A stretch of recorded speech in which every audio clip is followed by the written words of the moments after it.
chef d'État malien Ibrahim Boubacar Keïta a achevé ce mercredi sa visite de travail et d'amitié en Guinée, une visite de 3 jours qui a été sanctionnée par la signature de 2 protocoles d'accord et un communiqué conjoint. Le ministère en charge de la justice a procédé ce mercredi à la présentation de la nouvelle réforme de la justice. C'était au cours d'un atelier qui a regroupé plusieurs hommes de médias. Cette réforme vise à assurer le respect des droits de l'homme et l'égalité de genre au sein de la société guinéenne. Les femmes de l'espace CEDEAO étaient chez le ministre des Droits de l'Homme.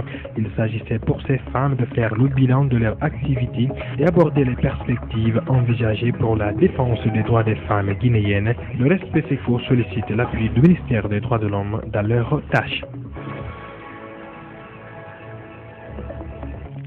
L'association Guinée Culture vient d'organiser une session de formation en journalisme culturel à la Maison de la Presse. Une formation destinée aux étudiants en journalisme et quelques journalistes culturels de la place. Les échanges ont porté sur la culture comme spécialité journalistique, l'animation culturelle, la couverture des manifestations culturelles et la production d'émissions culturelles. La formation s'est tenue du 10 au 12 mars.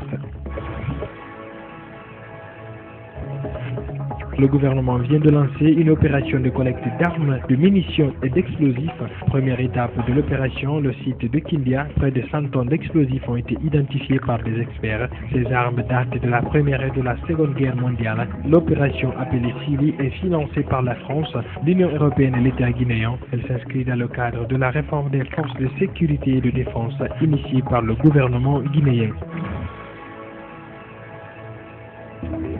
Un restaurant incendié, la route barricadée sur le bilan d'une manifestation des jeunes ce matin dans la commune de Ratoma. Un incident dû au meurtre des mécaniciens au cours de la nuit d'hier par un présumé élève gendarme dans le quartier de Nongo Tadi. Les bayas étaient dans un passé récent très convoité par les femmes. Ces colliers de perles portés autour des hanches leur permettent d'exprimer leur féminité et séduire leurs conjoints.